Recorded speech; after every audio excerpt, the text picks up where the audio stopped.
As expected IBPS PO आणि IBPSचं SO specialist ऑफिसरचे दोन्ही notification जे हे एकाच दिवशी म्हणजेच काल रात्री पब्लिश झाले।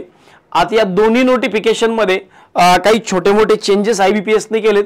नॉर्मली जसं SBI चेंज करतं, SBIने यावेळेस काय केलं होतं की थोडंसं इंग्लिशचं वेटेज वाढवलं होतं, तर असं IBPSने यावेळेस काय केलं की थोडंसं रिजनिंगचं जे वेटेज आहे हे प्री आणि मेन्समध्ये थोडंसं वाढवून टाकलं। GAचं वेटेज थोडंसं मेन्समध्ये वाढवलं। क्वांटचं वेटेज जे पहिले 60 मार्कांना होतं ते 50 मार्कांना करून टाकलं मेन्समध्ये। प्रीमध्ये जो 35 मार्कांचा सब्जेक्ट होता तो 20 मार्कांवर केला। याचा काय बदल होईल, याचा काय परिणाम आपल्या एक्झाम पॅटर्नवर होईल किंवा एक्झाममध्ये होईल, ओव्हरऑल स्कोरवर काय होईल हे आपण समजून घेऊया। या व्हिडिओच्या माध्यमातून दोन जाहिराती बॅक टू बॅक मी तुम्हाला समजावून सांगतो। एक पहिल्यांदा आपण IBPS PO बद्दल डिटेल समजून घेऊया, IBPS PO ची नेमकी जाहिरात वगैरे कशी आहे, आणि त्यानंतर IBPS ESO म्हणजे ज्याला आपण AFO स्पेशलिस्ट ऑफिसर कॅडरमध्ये AFO म्हणतो। तर संपूर्ण जाहिरात बघण्यासाठी हा व्हिडिओ शेवटपर्यंत बघा। माहिती आवडली तर लाईक शेअर सबस्क्राइब करायला विसरू नका।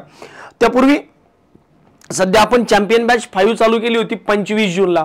आता 25 जूनला चॅम्पियन बॅच 5 चालू केल्यानंतर त्या बॅच मध्ये बसायला ऑलमोस्ट जागा नाही आहे, म्हणजे ती बॅच ऑलमोस्ट फुल आहे। तर नवीन बॅच जी आहे ही आपण जुलैच्या शेवटच्या वीकमध्ये चालू करणार होतो, पण विद्यार्थ्यांच्या मागणीस्तव काही विद्यार्थी जे चॅम्पियन बॅच 5 ला ॲडमिशन घेऊ शकले त्यांच्यासाठी चॅम्पियन बॅच 6 ला ॲडमिशन घेण्याची फॅसिलिटी जी आहे ही आपण अवेलेबल करून देतोय। तर चॅम्पियन बॅच 6 जी आहे ही आपण स्टार्ट करतोय 16 जुलै 2025 पासून। चॅम्पियन बॅच 6 ही 16 जून 2025 पासून चालणारी बॅच जी आहे ही हिचा टायमिंग कसा असेल, याच्याबद्दल फीस काय असेल, किती दिवस लेक्चर चालतील, काय काय फॅसिलिटीज मिळतील, याबद्दल एक स्पेशल व्हिडिओ जो आहे हा आपल्या यूट्यूब चॅनलवर टाकले जाईलच। त्यामुळे आपल्या यूट्यूब चॅनलला सबस्क्राइब करायला मात्र विसरू नका, यूट्यूब असेल किंवा मग आपलं टेलिग्राम असेल।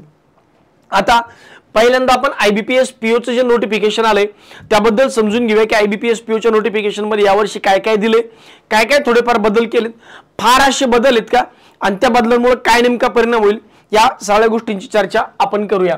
आता हे जे नोटिफिकेशन आहे कुठल्या कुठल्या बँकांसाठी, तर जेवढ्या सरकारी बँका आहेत एक्सेप्ट SBI सोडून जेवढ्या सरकारी बँका आहेत या सर्व सरकारी बँकांसाठी हे नोटिफिकेशन आहे। मग त्यात बँक ऑफ बडोदा असेल, बँक ऑफ इंडिया असेल, महाराष्ट्र असेल, कॅनरा बँक आहे, सेंट्रल बँक ऑफ इंडिया, असे एकूण 11 ज्या बँक आहेत या बँकांसाठी ही जाहिरात आहे। बर, मग या 11 बँकांच्या यावेळेस जाहिरातीमध्ये ज्या जागा आहेत त्या नेमक्या कशा आहेत बघा। मागच्या वेळेस जेव्हा जाहिरात डिक्लेअर झाली होती, जेव्हा जाहिरात मागच्या वेळेस आली होती तेव्हा 3955 जागा होत्या, आणि ॲक्च्युअल जेव्हा जाहिरात फायनल झाली किंवा जेव्हा जॉईनिंग आली तेव्हा जवळजवळ 5300 जागा भरल्या गेल्या। म्हणजे जेव्हा नोटिफिकेशन येतं तेव्हा जागा कमी असतात, आणि जेव्हा नोटिफिकेशनची फायनल रिक्रुटमेंट प्रोसेस संपते तेव्हा जागा ॲटोमॅटिकली वाढतात, हे नेहमीचं गणित आहे। तसं यावेळेस पण मागच्या वेळेसपेक्षा जवळजवळ 1200 जागा जास्त आहे, म्हणजे ॲज गुड ॲज 30% जागा मागच्या वेळेसपेक्षा जास्त आहे। कारण मागच्या वेळेस ज्या जागा होत्या त्या होत्या 3955 म्हणजे 4000, यावेळेस जवळजवळ 5200 जागा आहे, म्हणजे ऑलमोस्ट 1200 जागा ज्या आहेत या जास्त आहेत, म्हणजे 30% इन्क्रीज आहे या वर्षीच्या वॅकन्सीजमध्ये जेव्हा नोटिफिकेशन डिक्लेअर होते। ऑफकोर्स याच्यामध्ये अजून काही वॅकन्सीज वाढण्याचे चान्सेस असतात, कारण याच्यामध्ये जर तुम्ही बघितलं तर एक मोठी बँक आहे युनियन बँक ऑफ इंडिया, त्यानंतर थोडी छोटी बँक आहे युको बँक, त्यानंतर एक बँक आहे इंडियन बँक। या 3 बँकांनी अजून जागा नॉट रिपोर्टेड दिल्यात। नॉट रिपोर्टेडचा अर्थ असा असतो की सध्या आमच्याकडे जागा देण्यासाठी वेळ नाही आहे किंवा सध्या आम्ही जागा देऊ शकत नाही, ड्यू कोर्समध्ये पुढच्या प्रोसेसमध्ये आम्ही जागा डेफिनेटली ॲड करू असं त्यांचं म्हणणं असतं। तर नॉट रिपोर्टेड जर तिथं 0 लिहून असतं किंवा नील लिहून असतं तर याचा अर्थ असा आहे की त्यांच्या जागा येणार नाही आहेत, येण्याची शक्यता कमी आहे। पण नॉट रिपोर्टेडचा अर्थ असा असतो की या जागा ॲड होऊ शकतात। त्यामुळं या 8 बँकांच्या ज्या आहेत या 5200 जागा आहे, आणि पुढच्या काही दिवसामध्ये या जागा ॲड होण्याच्या बऱ्यापैकी शक्यता असतात। बरं, एज्युकेशनल क्वालिफिकेशन कोण या पोस्टसाठी अप्लाय करू शकतं? असे विद्यार्थी ज्यांचं आपलं ग्रॅज्युएशन झालंय आणि ग्रॅज्युएशन जे आहे हे 21 जुलै 2025 पर्यंत निकाल तुमच्या हातात आहे, म्हणजे 21 जुलै 2025 पर्यंत तुमचा निकाल जो आहे हा लागलेला असला पाहिजे। मग सर मी यावर्षी फायनल इयरला एक्झाम दिली आहे पण माझा निकाल अजून आला नाही, ते 21 जुलै 2025च्या अगोदर जर निकाल तुमचा आला तर तुम्ही या प्रोसेससाठी एलिजिबल असताल। अदरवाईज तुम्ही या प्रोसेससाठी एलिजिबल नसताल. आता यांची जी एक्झाम आहे ही ऑगस्टमध्ये होणार आहे, त्यामुळे यांनी कट ऑफ डेट जी आहे ही लास्ट डेट ऑफ ॲप्लिकेशन जी आहे त्याची ऑलमोस्ट ठेवली आहे. त्यामुळे 21 जुलैपर्यंत ऑलमोस्ट तुमचं ग्रॅज्युएशन झालं असलं पाहिजे तरच तुम्ही फॉर्म भरू शकता. कोणत्या डिग्री कुठून डिग्री झाली असली पाहिजे तर एनी डिसिप्लिन, कोणत्याही शाखेचा पदवीधर. याला काही पर्सेंटेजची अट आहे का? नाही, याला कुठल्याही पर्सेंटेजची अट नाहीये. फक्त तुमचा निकाल जो आहे हा फायनल सेमिस्टरचा 21 जुलै 2025च्या अगोदर असावा. बरं, वयोमर्यादा काय? वयोमर्यादा जर तुम्ही बघितलं तर मिनिमम 20 मॅक्सिमम 30, म्हणजे कमीत कमी 20 वर्ष, जास्तीत जास्त 30 वर्ष जनरल कॅटेगरीसाठी. तेच जर तुम्ही ओबीसी कॅटेगरीसाठी म्हणलात तर मग 33 वर्ष, आणि तेच जर तुम्ही SC ST कॅटेगरीसाठी म्हणलात तर मग 35 वर्ष. म्हणजे जनरल कॅटेगरीसाठी 30, ओबीसी साठी 33 + 3, SC ST साठी +5 आणि PWD कॅन्डिडेटसाठी +10, म्हणजे 30 आणि 10 40 वर्षांपर्यंत वयोमर्यादा जी आहे ही व्हॅलिड असते IBPS POच्या केसमध्ये.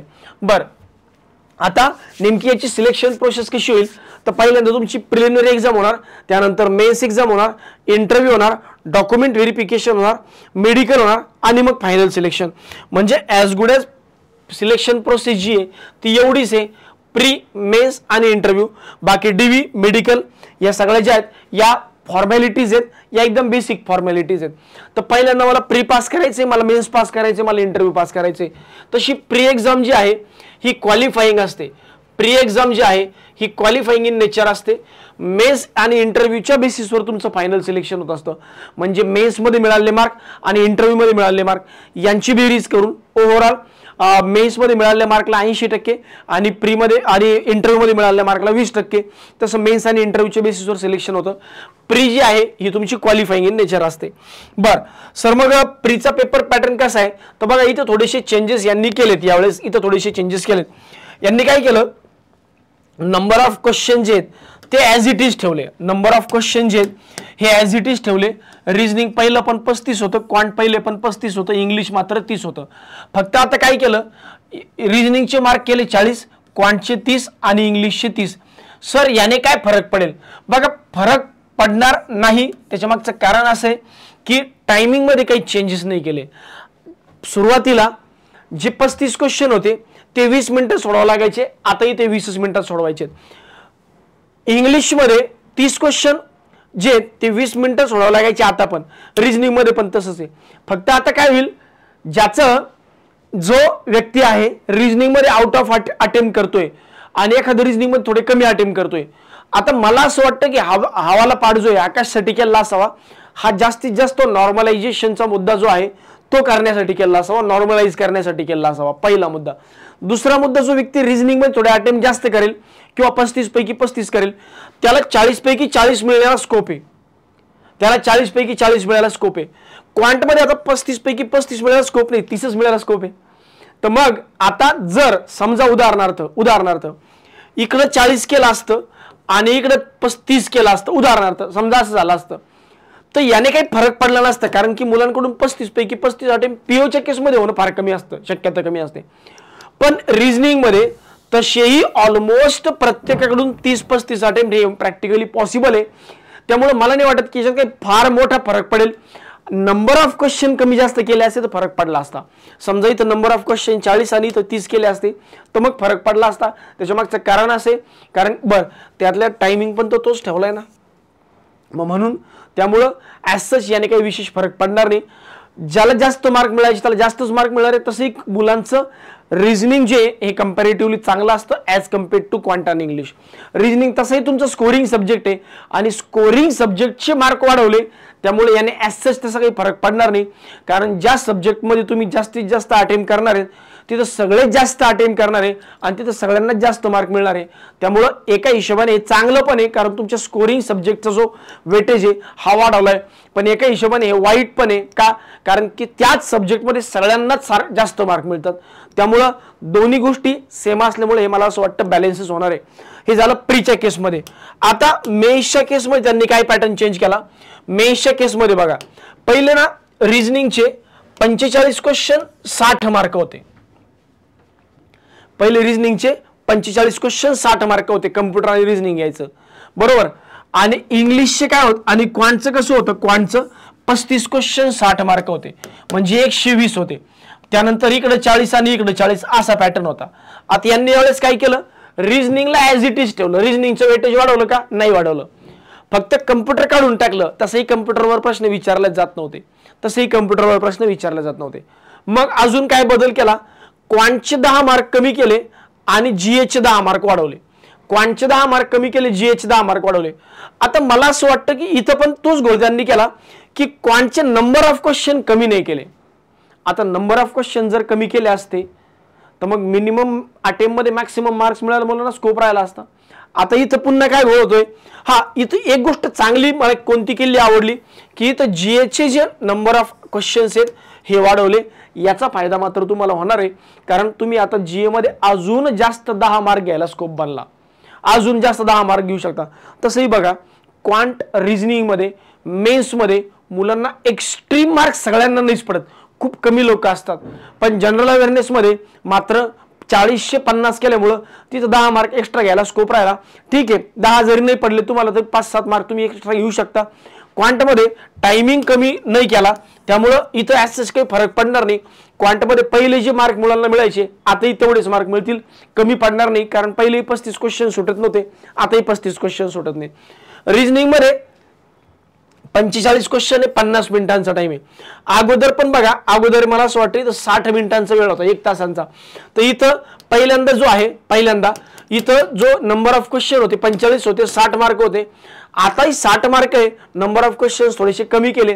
तर मला असं वाटतं इथं थोडेसे मार्क जास्त घ्यायला स्कोप आहे, कारण नंबर ऑफ क्वेश्चन्स कमी केले, कमी क्वेश्चन मध्ये जास्त मार्क मिळण्याची शक्यता वाढते. तर ऑलमोस्ट या मेन्सच्या पेपर पॅटर्न मध्ये जो बदल केला याचा ओव्हरऑल समराइज जर करायचं तर मी म्हणेल एक गोष्ट चांगली झाली की इंग्लिशचे जे जीएचे जे मार्क आहे हे 10 मार्काने वाढवले. तिथे तुम्हाला 10 मार्क घ्यायला स्कोप राहतो, एक्स्ट्रा स्कोप राहतो. पहिला मुद्दा. दुसरा मुद्दा, क्वांट आणि रिझनिंगचे नंबर ऑफ क्वेश्चन जरी क्वांटचे नंबर ऑफ क्वेश्चन कमी न केल्यामुळं तिथं जे मार्क पडायचे तेच मार्क मुलांना पडणार आहे. पहिले 60 पैकी पडायचे, आता 50 पैकी पडतील, कारण नंबर ऑफ अटेम्प्ट पूर्ण होत नाही. सेम रिझनिंग मध्ये होणार आहे, सेम इंग्लिश मध्ये होणार आहे. त्यामुळे आता जनरल अवेअरनेसची तयारी थोडीशी वाढवा. सोबत सर मी क्वांटची तयारी कमी करू का, करताच येणार नाही, कारण नंबर ऑफ क्वेश्चन्स कमी नाही केले, नंबर ऑफ क्वेश्चन कमी. सर मी इंग्लिशची तयारी कमी करू का, तसं करताच येणार नाही, कारण नंबर ऑफ क्वेश्चन तेच आहेत. इथं नंबर ऑफ क्वेश्चन जरी कमी केले तरी वेटेज मात्र मार्कांचं तेच आहे.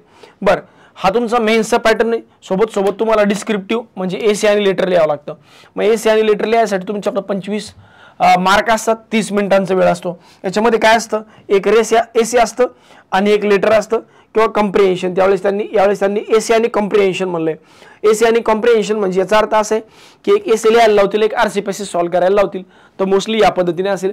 याच्यावर हा कशावर पेस असेल, इकॉनॉमिक्स अँड सोशल इश्यूजवर असू शकतो, एमर्जिंग ट्रेंड सध्या जे ट्रेंडिंगमध्ये आहे, बँकिंग अँड टेक्नॉलॉजीवर असू शकतो, करंट अफेअर्स आणि इथिक्सवर, या पद्धतीने असू शकतो.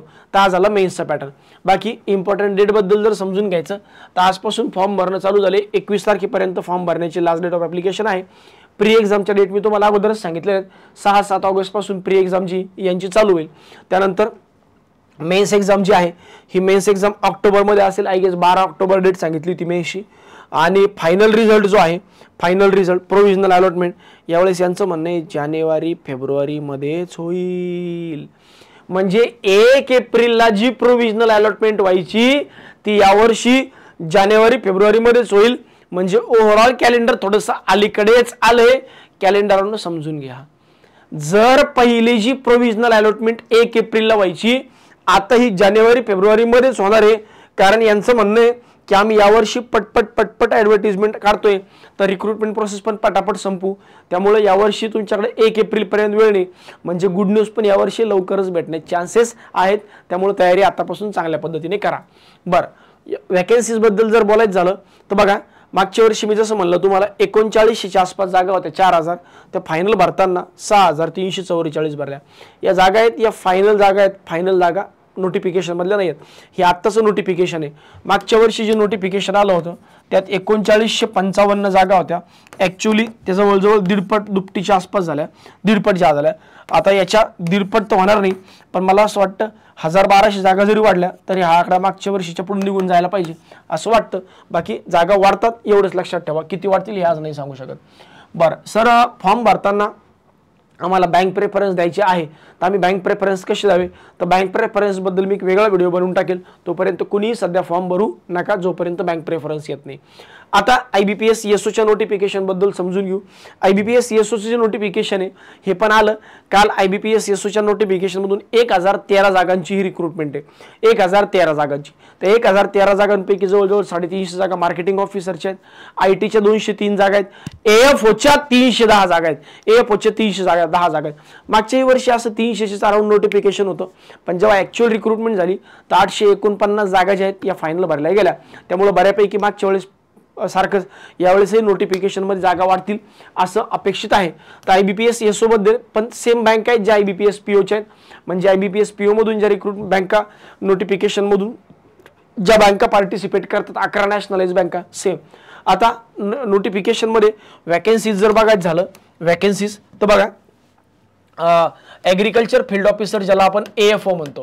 AFOच्या किती जागा आहेत तर AFOचे एकूण 310 जागा आहेत. 310 जागा याच्यामध्ये हे बघा बँक ऑफ महाराष्ट्र, त्यानंतर इंडियन ओव्हरसीज बँक, त्यानंतर पंजाब नॅशनल बँक या तीनच बँकांनी 310 जागा काढल्यात.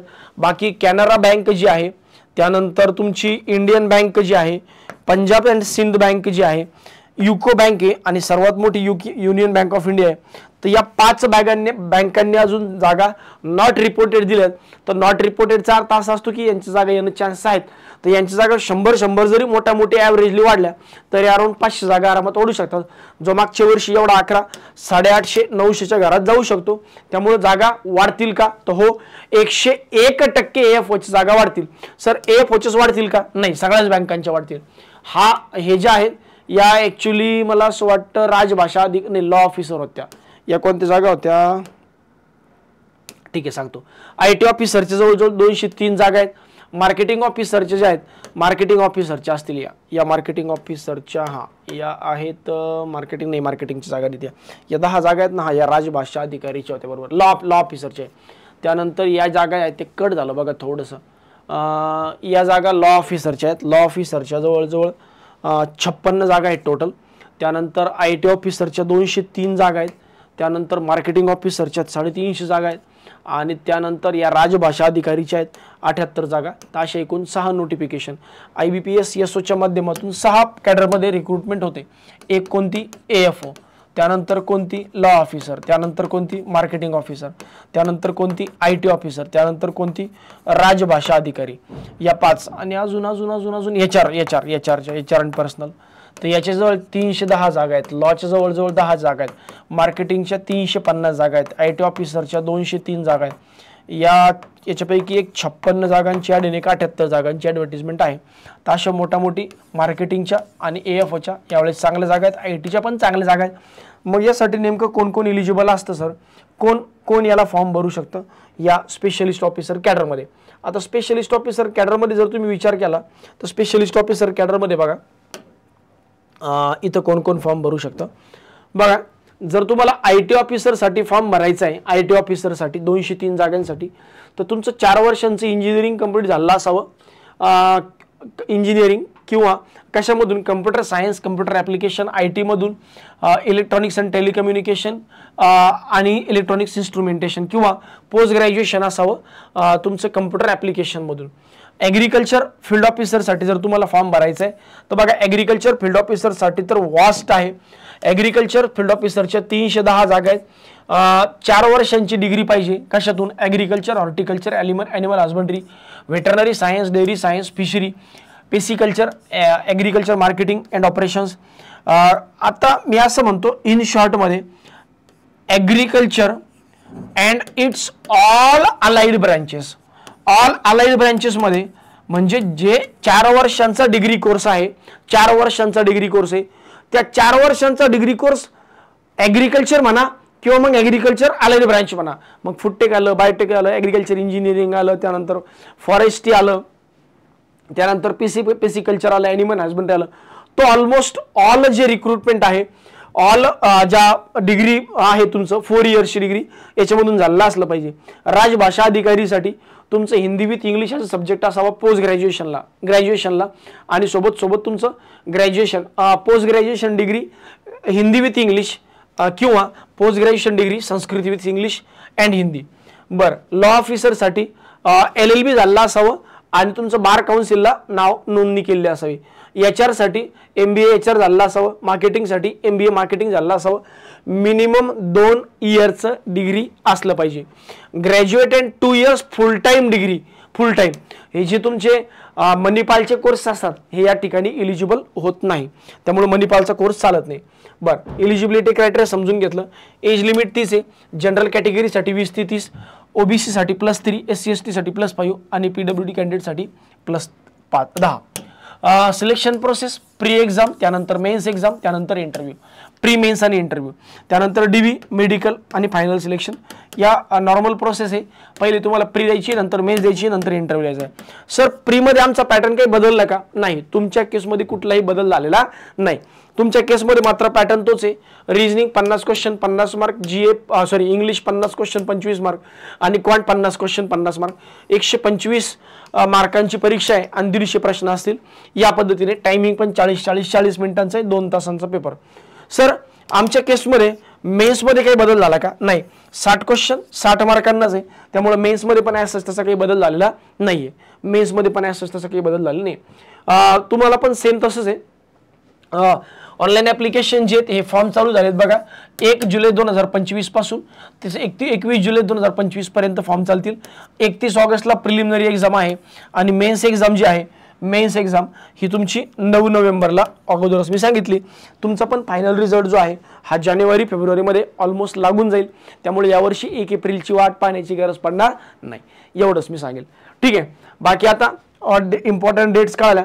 आता बाकी अजून समजून घ्यायचं तर वॅकन्सीज. वॅकन्सीज बघा, मागच्या वर्षी 346 जागा आल्या होत्या, ऑलमोस्ट 2.25 पट वॅकन्सीज झाल्या.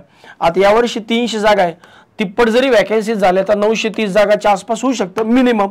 आणि अजून 5 बँका नॉट रिपोर्टेड आहे, तर 5-6 बँकांनी 100-150 जरी जागा काढल्या तर यावर्षी पण जागा चांगल्या होण्याचे चान्स आहेत.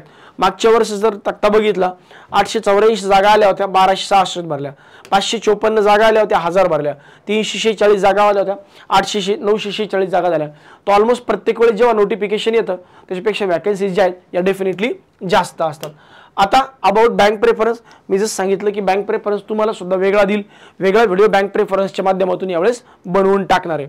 बरं, आता काही कॉमन डाऊट. सर कॉमन डाऊटमध्ये बँक प्रेफरन्स कशी द्यावी, मी जसं अगोदरच सांगितलं की वेगळा व्हिडिओ बनवून टाकेल. जर मी फॉर्म माझ्याकडून फॉर्म भरताना काही चूक झाली तर काय करू, फॉर्म पुन्हा भरा. तुम्ही कितीही वेळेस फॉर्म भरला तरी चालतं, with same email I D, same mobile number, same email I D आणि सेम मोबाईल नंबर. याने काहीच फरक पडत नाही. जो शेवटी फॉर्म तुम्ही भरणार आहे तोच फॉर्म तुमचा ॲक्सेप्ट होईल. सर फोटो आणि सिग्नेचर जो आहे हा ब्लॅक की ब्ल्यू, फोटो आणि सिग्नेचरचं बॅकग्राऊंड जे आहे याने फरक पडत नाही. बॅकग्राऊंडने फक्त ट्रान्सपरंट, म्हणजे थोडं ट्रान्सपरंट बॅकग्राऊंड असावं. पण फोटो आणि साईन जेव्हा तुम्ही अपलोड करता, साईन आणि फोटो अपलोड झाल्यानंतर तुम्ही ॲप्लिकेशन फॉर्मचा प्रिव्ह्यू ऑप्शन येतं, त्यात बघून घ्या की फोटो आणि साईन व्यवस्थित अपलोड झाली आहे का. विदाऊट फोटो आणि साईन व्यवस्थित अपलोड झाली नसेल तर मात्र परत अपलोड करा. कारण काय होतं, अपलोड केल्यानंतर बारीकसा फोटो दिसतो किंवा छोटी साईन दिसते, त्यावेळेस एक्झाममध्ये अलाउड केले जात नाही. दुसरी महत्त्वाची गोष्ट, फॉर्म जो आहे त्याच्यामध्ये जे तुमचं हँड रिटन डिक्लेरेशन आहे हे कोणत्या याच्याने लिहावं, तर ब्लॅक इंकने लिहायला पाहिजे. नॉर्मली ॲप्लिकेशन फॉर्म जो आहे हा प्रत्येकाने सेव्ह करून ठेवा, पुढे त्याची गरज पडते तसं नंतर लिंक ॲक्टिवेट होते, पण आता सेव्ह करून ठेवलं कधी पण चांगलं असतं. सर सिबिल स्कोअर खराब आहे आणि नोटिफिकेशनमध्ये सिबिल स्कोअरबद्दल लिहिले, सध्या त्याची काहीच गरज नाही आहे. फॉर्म भरताना तुमचा सिबिल स्कोअर कसाही आला तर मॅटर करत नाही. फायनल सिलेक्शन झाल्यानंतर तुमच्या सिबिल स्कोअरवर आपला NOC घ्यावा लागतो किंवा सिबिल स्कोअर जो आहे हा आपण असं असतं बघा की तुम्ही बँकेचे डिफॉल्टर नसावात. डिफॉल्टर म्हणजे काय, जेव्हा तुमचं फायनल सिलेक्शन होईल तेव्हा तुम्ही कोणत्या बँकेचं लोन बुडवलेलं नसावं. मग जेव्हा माझं फायनल सिलेक्शन होईल तेव्हा मी काय करेल, बँकेचं लोन नील करील आणि NOC घेऊन माझ्या सिलेक्टेड बँकेकडे जाईल जिथं माझं सिलेक्शन झालंय. असं चालतं. पण जर तुम्ही म्हणतात की आताच नील करू का, गरज नाही, उगाच फुकटची इन्व्हेस्टमेंट करू नका. ठीक आहे. Sir final year candidate appear असतात का, नाही. 21 जुलैपर्यंत निकाल लागला असला पाहिजे. तयारी कशी करावी तर या संदर्भात एक वेगळा व्हिडिओ जो आहे हा बनवून टाकूया. बाकी मी पुन्हा सांगेल की पेपर पॅटर्न मध्ये जो बदल झाला त्याने ॲज सच तसा काही फरक पडणार नाही. तो पेपर पॅटर्न त्यांनी एवढा डिप्लोमॅटिकली चेंज केला की नंबर ऑफ क्वेश्चन्स आणि टायमिंग जो आहे हा सेम ठेवल्यामुळं ते तिथंच राहणार आहे. त्यामुळं ऑलमोस्ट ते तसंच होईल. IBPS PO ला तसंही प्रीमध्ये 35 पैकी 35 अटेम्प्ट हे खूप बोटावर मोजणारे इतक्या लोकांचे होतात, कारण डिफिकल्टी लेवल ही कंपॅरेटिव्हली जास्त असते. त्यामुळं नंबर ऑफ क्वेश्चन रिजनिंगचे पण सेम आहे. मार्क्स वाढवले तर ऑलमोस्ट त्याचा सगळ्यांना फायदा होणार आहे. ही काळ्या दाडावरची एकदम पांढरी रेषे. बाकी आपलं नॉर्मल प्रिपरेशन चालू ठेवा, वेगळं चेंजेस काही करण्याची गरज नाही. जनरल अवेअरनेसचं वेटेज वाढवलं, चिकार GA ची तयारी करत बसू का, नाही असं करू नका. कारण तुम्हालाही माहिती आहे ना, अक्षय सर पण नेहमी सांगतात की GA हा अनप्रेडिक्टेबल सब्जेक्ट आहे. एखाद्या वेळेस खूप सोपं येईल, एखाद्या वेळेस खूप अवघड पण येईल. म्हणून खूप जास्त वेळ GL देऊ नका. सगळ्यांचा वेळ जो जसा तुम्ही डिवाइड केलाय त्याच हिशोबाने अकॉर्डिंगली डिवाइड ठेवा. ठीक आहे, तर एवढंच तुमच्यापर्यंत सांगायचं होतं. बाकी माहिती आवडली असेल तर लाईक शेअर सबस्क्राईब करायला विसरू नका. आणि नवीन बॅच जी आहे ही 16 जुलैपासून नवीन बॅच चॅम्पियन बॅच 6 चालू होते. तर त्या बॅचला जे विद्यार्थी नवीन आहेत त्यांनी एनरोल करायला विसरू नका. धन्यवाद.